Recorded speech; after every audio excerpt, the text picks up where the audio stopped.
Tiga faktor penting dalam dunia pelaburan. First adalah ilmu. Kalau kita tak faham apa yang kita sedang melabur, dia bukan macam melabur tapi dia macam berjudi. Kedua adalah disiplin.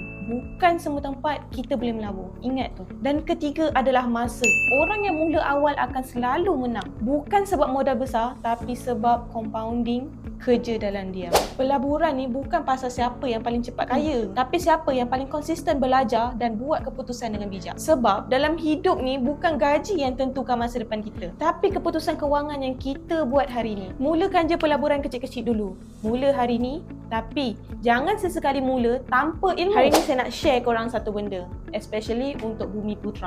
Ramai orang beli rumah sebab nak ada tempat tinggal, betul tak? Tapi bila cakap pasal property investment, mindset dia berbeza. Dalam pelaburan hartanah ni, dia bukan fokus pada rumah, tapi dia fokus pada number. Dalam pelaburan hartanah, ada 3 perkara penting yang korang perlu ingat. First kali adalah cash flow. Harga yang cantik tak ada makna apa-apa pun kalau tak boleh cover installment. Kedua adalah location. Beli bukan sebab hari ni je tau, tapi potential kawasan tu 5 atau 10 tahun akan datang akan grow macam mana. Dan ketiga adalah exit strategy. Sebelum beli, kita kena tahu macam mana kita nak keluar, macam mana nak sewa, macam mana nak flip dan macam mana nak hold. Macam orang selalu tanya saya, rumah ni harga dia berbaloi ke? Tapi soalan yang tepat adalah, adakah rumah ni sesuai tak dengan strategi investment? Property investment ni tak semestinya kena beli rumah banyak-banyak tau. Tapi beli rumah yang boleh bekerja untuk kita. Takkan sampai bila-bila nak bekerja dengan orang, betul tak? Sebenarnya benda ni yang paling banyak sangat orang terlepas pandang. Semua akan ingat korang akan dapat keuntungan masa kita jual balik. Tapi sebenarnya masa korang buat keputusan nak beli,